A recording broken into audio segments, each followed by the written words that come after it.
ये है New York city. शोर का समंदर, भागदौड़ की आंधी, लाखों जिंदगियां एक दूसरे से जुड़ी हुई, अपनी अपनी दिनचर्या में मशगूल। उन्हीं में से एक थी सोफी बेनेट, एक जवान लड़की जिसके दिल में सपनों का दरिया और दिमाग में प्लान्स का अंबार।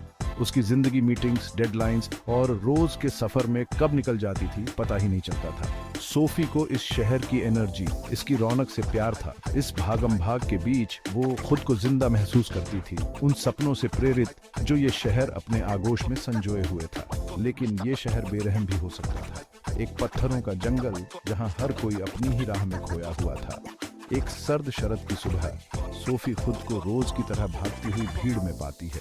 कॉफी और ब्रीफकेस थामे वो मेट्रो प्लेटफॉर्म पर लोगों के सैलाब से रास्ता बना रही थी। ये एक और दिन था, उसके सपनों की तरफ एक और कदम। उसे क्या पता था कि ये दिन ऐसे मोड़ लेगा जिसकी उसने कल्पना भी नहीं की थी।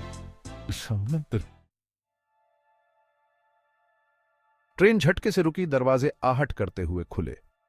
सोफी ने धक्का मुक्की करते हुए ट्रेन में जगह बनाई, चेहरों के समुंदर में अपने लिए एक जगह ढूंढी। उसने अपना फोन निकाला, ईमेल्स चेक करने लगी। उसका दिमाग पहले से ही काम पर लग चुका था। जैसे ही ट्रेन उसके स्टेशन के करीब पहुंची, उसने फोन वापस पर्स में रख लिया। उसके हाथ में वही जाना पहचाना वजन। ट्रेन से उतरकर जैसे ही वो प्लेटफॉर्म पर आई, उसने अपना मेट्रो कार्ड निकालने के लिए पर्स में हाथ डाला, लेकिन उसकी उंगलियों को खाली चमड़ा ही मिला। घबराहट उसके दिलो दिमाग पर छा गई। उसने पागों की तरह अपना पर्स खंगाला। उसका दिल जोर जोर से धड़क रहा था। उसका पर्स, जिसमें उसका आईडी कार्ड, क्रेडिट कार्ड और उसकी दादी माँ की एक छोटी सी तस्वीर थी, गायब था। निराशा ने उसे घेर लिया। लाखों की भीड़ वाले इस शहर में एक खोए हुए पर्स के मिलने की क्या उम्मीद थी। जैसे ही वो प्लेटफॉर्म पर खोज रही थी, किसी ने उसके हाथ पर धीरे से हाथ रखा। उसने पलटकर देखा, एक बुजुर्ग आदमी खड़ा था जिनकी आंखों के कोने झुर्रियों से सिकुड़े हुए थे। ये तुम्हारा है बेटी? उन्होंने पूछा। उनकी आवाज फटी हुई थी।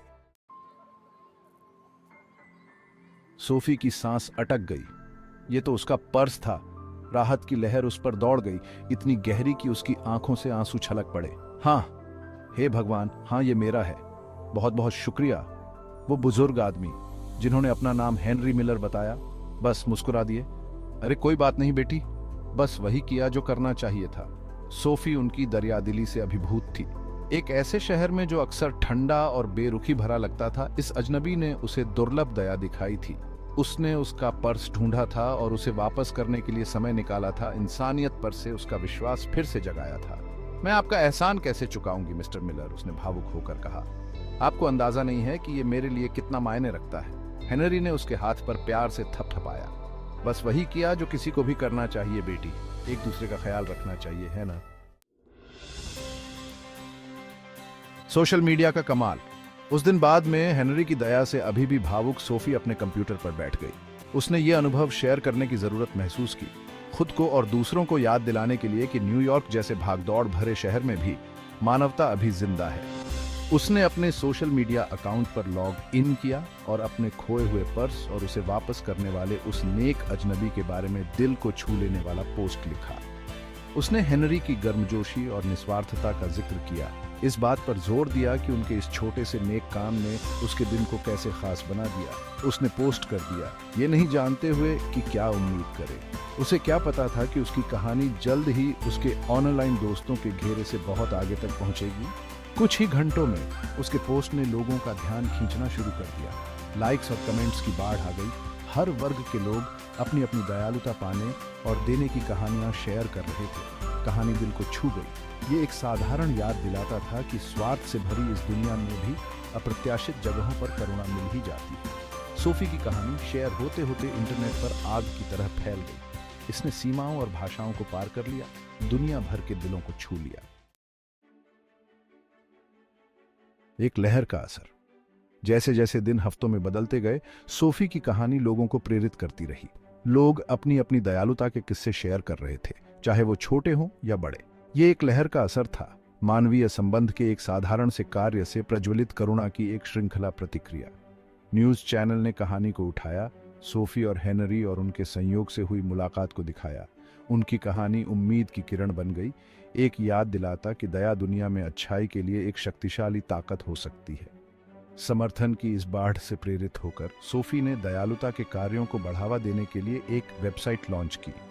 ये उन लोगों के लिए एक मंच बन गया जहां वो अपनी कहानियां साझा कर सकें, स्वयं सेवा के अवसर तलाश सकें और उन लोगों से जुड़ सकें जो करुणा की शक्ति में विश्वास करते थे। वेबसाइट ने गति पकड़ी, एक वैश्विक आंदोलन बन गया।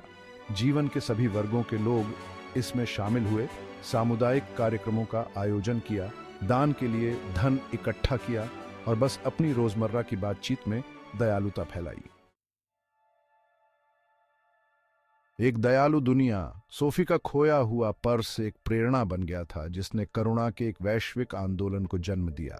जो एक साधारण नेकी के काम के रूप में शुरू हुआ था, वह खुद से या हेनरी से कहीं बड़ा हो गया था। यह मानवीय संबंध की शक्ति का प्रमाण था, एक याद दिलाता कि अंधेरे से भरी दुनिया में भी प्रकाश प्रबल हो सकता है। और यह सब एक खोए हुए पर्स और एक अजनबी की दयालुता से शुरू हुआ था। जैसे ही सोफी ने दुनिया को देखा, उसने आशा की एक नई किरण महसूस की। शायद उसने सोचा, हम आखिर इतने भी खोए हुए नहीं हैं। शायद हम सब मिलकर एक दयालु, अधिक करुणामय दुनिया बना सकते हैं। एक समय में एक नेक काम करके